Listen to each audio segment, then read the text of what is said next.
At long last, in his 6th attempt at doing it, Mike Zimmer, as head coach of the Vikings, has finally beat the Seahawks 30-17. The final score in this one, Vikings notched their first win on the season. We're going to break down everything. Kirk Cousins' great day, the defensive turnaround, and everything else going on here on the Locked On Vikings podcast, free on all platforms. Ooh-wee! You are Locked On Vikings, your daily Minnesota Vikings podcast, part of the Locked On Podcast Network, your team every day. What's going on, everybody? Welcome to the Locked On Vikings podcast, part of the Locked On Podcast Network, your team every day. I'm your host, your pal, and the kid you copied off in math class. My name is Luke Braun. You can find me on Twitter at Luke Braun NFL, and the show is on Twitter at Locked On Vikings. Hope you guys are making the Locked On Vikings podcast your first listen of the day, especially after a win like this one. It's Victory Monday, and it always feels a little sweeter on Victory Monday. Vikings take down the Seahawks 30-17, the final score in this one. They finally beaten the Seahawks. I think the Seahawks were rattling off like 7 in a row going into this one. This would have been their 8th, but no, the Vikings figured them out and dominated them throughout most of the game. The game script went, and we'll kind of start talking about how the game started off, which was very, very poorly. The Vikings kind of staggered out to a 17-7 deficit, and then after a Chris Carson breakaway touchdown that came after Stephen Weatherly and Blake Lynch got washed out of a play. There was this huge hole to run through. Chris Carson scores, making it 17-7. It felt like the game was getting away from them, and you start thinking, okay, if this is like a blowout, how much danger are we in of having an interim head coach next week? You're thinking about that, and the seat is very, very hot right now. But obviously things didn't turn out that way. Things kind of got a little bit better at the end. So to figure out kind of what went right, how the Vikings turned things around, first we have to examine what was going wrong. And in the beginning of the game, a lot was going wrong. The corners were getting dusted by DK Metcalf and Tyler Lockett, mostly Metcalf. He got a great catch against Patrick Peterson, totally dusted him in man coverage. Bashaud Breeland was playing too far off and was playing this really soft, scared coverage. Xavier Woods was making the same mistake and stuff. And the Vikings offense kept up. You know, the opening drive was this like remarkably easy touchdown drive for Seattle. And then the Vikings just as easily drove back down, and it was 7-7. And then the Seattle Seahawks kept driving, and the Vikings started stalling a little bit.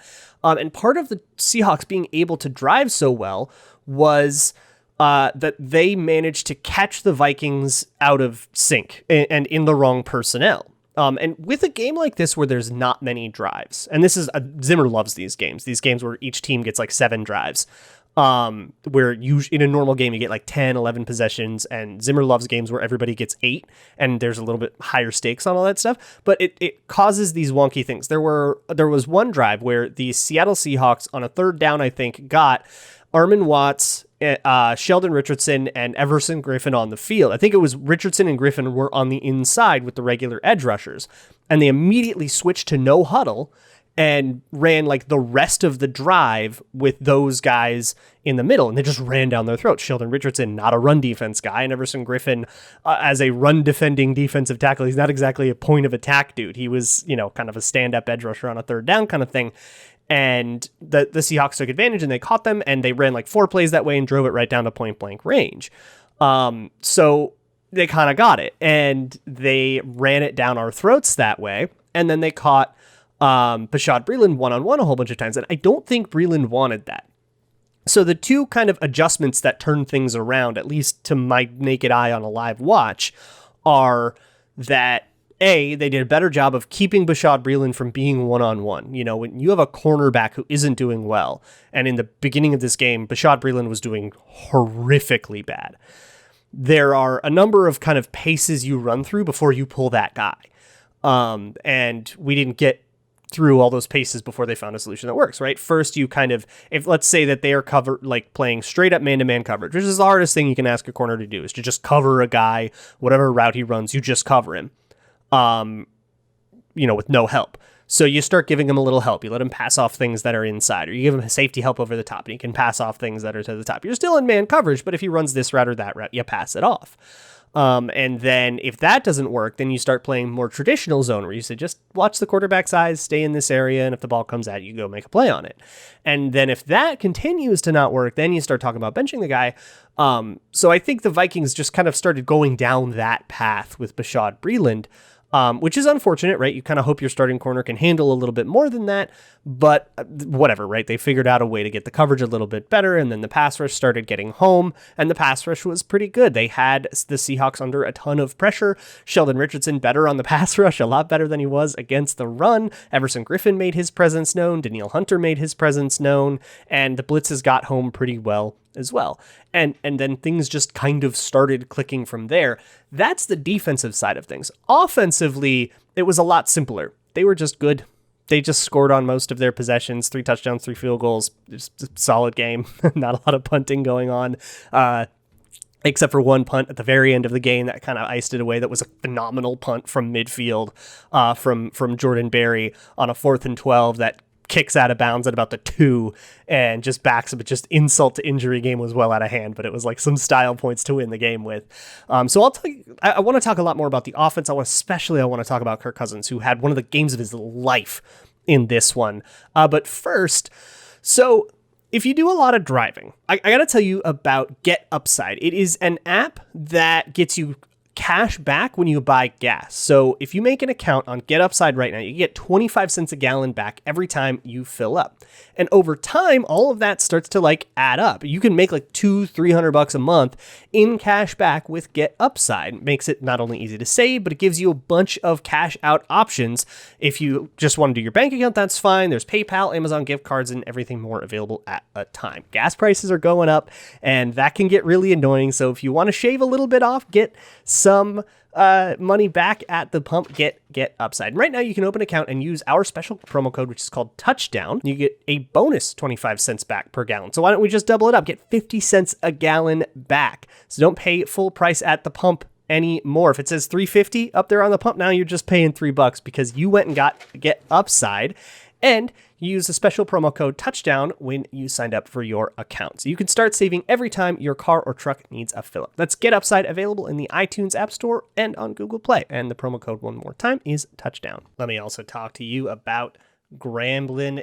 With the pro and college football seasons well underway, there's only one place you should go to place your wagers. That is betonline.ag. BetOnline is your one-stop shop for all things odds, news, and props. You have all sorts of game props and stuff like that. First half, second half, lines and odds and all of that. You can also bet on other sports. The WNBA playoffs is going on right now. You can even play your favorite Vegas casino games. Just log on, play a little bit of blackjack. Who's going to stop you? Head on over to betonline.ag. If you haven't signed up yet, that's okay. You can do that for free. And then when you make your first deposit, you can get some free play money as well by entering promo code NFL100, NFL100. They will just double your first deposit, 100% match. You put in $500, they put in $500 of free play money on top of it. You got $1,000 to gamble with. So head on over to betonline.ag and do that. Your online sportsbook experts. Okay, so we know why the defense kind of turned it around in the second half, but we should probably mention that game script favored the defense a ton. In the second half, they only had 3 earnest stops they needed to make. I'm not counting the last weird thing where they had the ball with like 20 seconds left. But there were only really 3 drives. And even one of those drives was affected heavily by game script, and they were in hurry-up offense, and they were, 4 minutes down 2 scores doing desperation stuff and going for a 4th down they otherwise would never have gone for. So really, they didn't have to do a lot. And part of that is because, the defense had stopped them the other times. They kind of earned that right. But the other part of it, the huge part of it, is just the clock control the Vikings offense had. The offense just kind of chewed this one up and spit it out. And that's it. They got ahead by the end of the half after that 17-7 deficit. They went down and they scored. And then that made it 17-14. And then went down and they scored again. That made it 21-17. The Seahawks got the ball with like 20 seconds left in the half. Vikings got the ball back on the other end of it, and they went down and they scored again to make it 24-17, and they got 2 more field goals before the game was up. But otherwise, those were just long field goal drives that just took a bunch of time off the clock, and then they kicked. You might worry about the Vikings kind of learning the wrong lesson from that. There was kind of a moment where you felt, when they kicked to go from up 10 to up 13, you kind of felt, okay, well, now it's guaranteed that the Seahawks get 2 2 touchdowns against us and we lose by 1 again. But obviously that didn't happen. That's the part where the defense did its job, as small as that job was. But that's what's really nice when you have a lead. You go into halftime with a lead and you come out and say, okay, defense, can I get 3 stops out of you? And the effect of that kind of cascades. There is a phrase thrown around all the time, complementary football. Well, this is complementary football, right? Where when one side of the ball is not winning, right? The defense was struggling. The other side of the ball can help them out. Success on offense leads to an easier time on defense. So the origin of that success on offense, I gotta say, I think it just comes from Kirk Cousins. I don't think this one is particularly complicated at all. I think Kirk Cousins just played his ass off. He was throwing well. He was accurate. I think his final stat line was 323 yards, 3 touchdowns, 30 for 38 on the day, no picks. That is a fantastic day, but I think it gets a lot deeper than that. I don't think you can quite sell it by just citing the stat line, though it is an appropriately good stat line.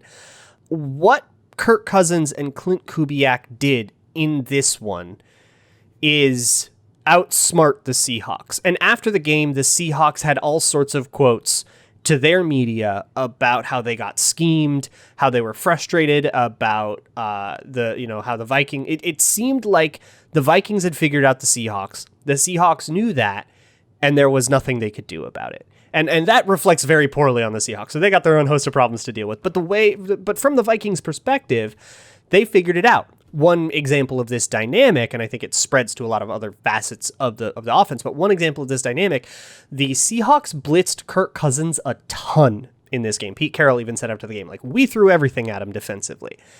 And Kirk Cousins found it every time. And sometimes he would find it with a hard count, and, you kind of get the blitzing guy to flinch because he's so ready to come at you. Blitzing linebackers and safeties always get really excited. Jamal Adams especially, like he's ready to come hit you. And so you get a hard count and you can get him to flinch and you can get him to kind of give themselves away that way. And then you can adjust the protection, adjust the play to kind of adjust for that blitz. The thing about blitzes is they are a little bit of a spin of the roulette wheel. And the Vikings were on the wrong end of this in a number of ways in the last 2 games. But sometimes the blitz gets home and it's a great sack and you're going, wow, what an awesome play by Eric Kendricks or whoever. And sometimes it gets picked up. And when the blitz gets picked up, let's say you rush 5, you don't get anywhere, they get all 5 offensive linemen on a defender and they all win their blocks and stuff. And then suddenly you are in a 6-man coverage with no pressure. You're doomed. The coverage is just broken. That's it. You're gone. Everybody can play well enough, but if you can't get some pressure from there, they're going to find the hole in that, especially if the quarterback saw it coming and they know where the hole is going to be pre-snap. And I think just overall and in general, Kirk Cousins did such a good job in this game pre-snap, figuring out where the Seahawks were going to be, and more importantly, where they weren't going to be, and also helping to direct the offensive line by just calling out the blitzer. Now, what actually happens to pick up that blitz is on Garrett Bradbury. And so I think he gets whatever share of the credit that gives him as well. Where, if you point out, hey, Jamal Adams is blitzing, Bradbury has to have communicated to the offensive line and just has to turn to the guy next to him and kind of say, hey, now you get that guy, you get that guy, and has to redirect all that traffic or have it at least pre-discussed so everybody knows where they're going, to make sure that blitz gets picked up. And then once that blitz gets picked up, it's Kirk Cousins with a clean pocket and a soft coverage in front of him. It's curtains. And I think a big reason the Vikings offense worked so well through the air was because Cousins found it every time, whether that is a result of just a lot of preparation and good film study, whether that is just him just being particularly in the rhythm of the game here. This is optimal Kirk Cousins. This is the Kirk Cousins you pay $84 million or $45 million or whatever for. This is the quarterback play that gets you there. If you took this game and you extrapolated it 17 times, which is an irresponsible thing to do, but if you did it anyways, and you had 17 games like this, that's an MVP. Kirk Cousins is not an MVP candidate, not yet. But this game was that phenomenal from Kirk Cousins. And I think for all the bluster we talk about how Kirk Cousins, is he a tractor or is he a trailer? Is he pulling the team to a victory or is he the one being pulled to a victory? This was one where he pulled the team to a victory. And a lot of other players had great performances. Justin Jefferson did a great job. Alexander Mattison did a great job in relief of Dalvin Cook, who didn't end up playing in this one. The offensive line did a great job. Like, other players played well.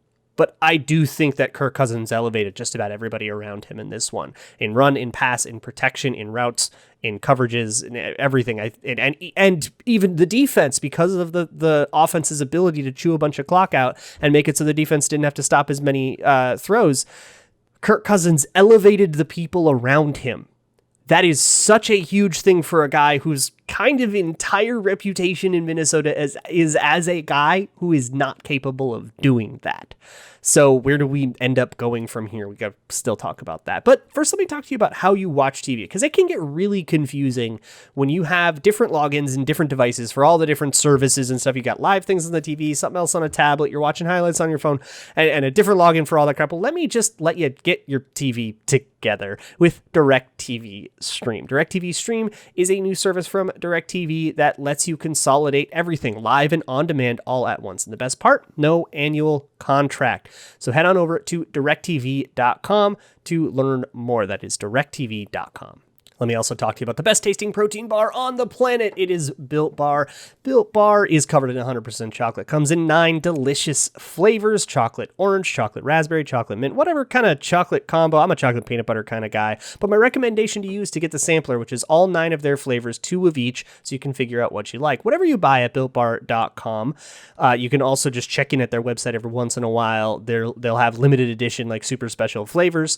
But whatever you get there, enter promo code LOCKED15, LOCKED15. We can get you 15% off of that order. That is promo code LOCKED15, LOCKED15 at built or builtbar.com. So one thing defensively that the Vikings did in this game was adjust. And there were a couple of adjustments that I find really interesting that I want to look deeper into, but here's kind of how I see it right now. The Vikings had a lot of problems with their corners kind of getting cooked at the line of scrimmage, getting cooked at the breaking point of the route.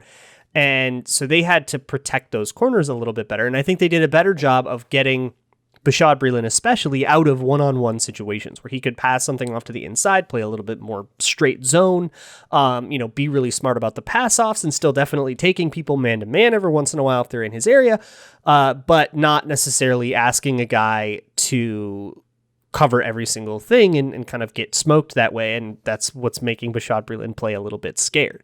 And when I say he was playing scared, he was playing too far off a lot of the time. There was a touchdown where he got caught playing, 10 yards off on 1st and goal from the 9. And it's like, what are you doing? Like, you didn't contest anything and he just gets beat to the pylon and that's it. Part of that play also was that there was a little bit of motion that kind of dragged him further away from the position, which is how he has to respond to that. That's just good offensive design, but it's a pretty flimsy excuse. Essentially what the Vikings did, I think, is just give him safety help. They just took Harrison Smith out of the box. They had to be a little bit smarter versus the run that way, but game script kind of allowed them to do that. When you're up 2 scores in the 4th quarter, you don't really have to worry about stacking the box for the run. So they could safely take Harrison Smith out of the box, help out their cornerbacks, keep things from getting explosive, keep things in front of you, and then from there, the pass rush was able to get home. But that is a costly thing to do because you can't just set up against Cleveland, who, by the way, has Odell Beckham. You can't just set up against Cleveland and Odell Beckham and Donovan Peoples-Jones seems to be, he had a pretty good game against the Bears. And like have, just set up in 2 high looks and say good luck. Now, Cleveland's offense, we'll talk a lot more about it, later in the week when we're actually previewing Cleveland. But it's kind of funny how in the NFL, how it works this way. Seattle kind of had to expose this part of the Vikings to force this adjustment. And if they continue with this adjustment, somebody else will be able to exploit it. And it's like one team will kind of sacrifice themselves so your next opponent can like pull one over on you. And that's kind of weirdly how it works in the NFL. I think a lot of the upsets in the NFL kind of come that way too, or somebody else, you played a tough game against a division rival and they laid out a blueprint so that the 2-win team coming into town that looks like it's going to be easy peasy has more of your secrets than you thought they did. And that's sometimes just how it goes. So it's an interesting thing that we'll have to talk about next week. But for now, it was adjustments on the fly. The other thing that was really interesting about like the adjustments on the fly was Zimmer talking to Harrison Smith on the sideline. The broadcast showed this. If you were at the game, jealous of you, it sounded like it was raucous. Vikings back in front of a crowd for the first time in, I think, 636 days back in front of their home crowd. Excellent stuff. Palpable energy. But on the broadcast, they talked, or they cut to a cool clip on the sideline of Mike Zimmer talking to Harrison Smith. And because of his hand gesture, I think it was about safety rotations, just because of the body language Mike Zimmer was using. But it seemed like he was either reminding Harrison Smith of something, reassuring him of something, or perhaps changing something in the way that they were defending stuff against Russell Wilson. At halftime, Mike Zimmer said, "Hey, they threw some wrinkles at us we didn't really prepare for, so we kind of had to make adjustments."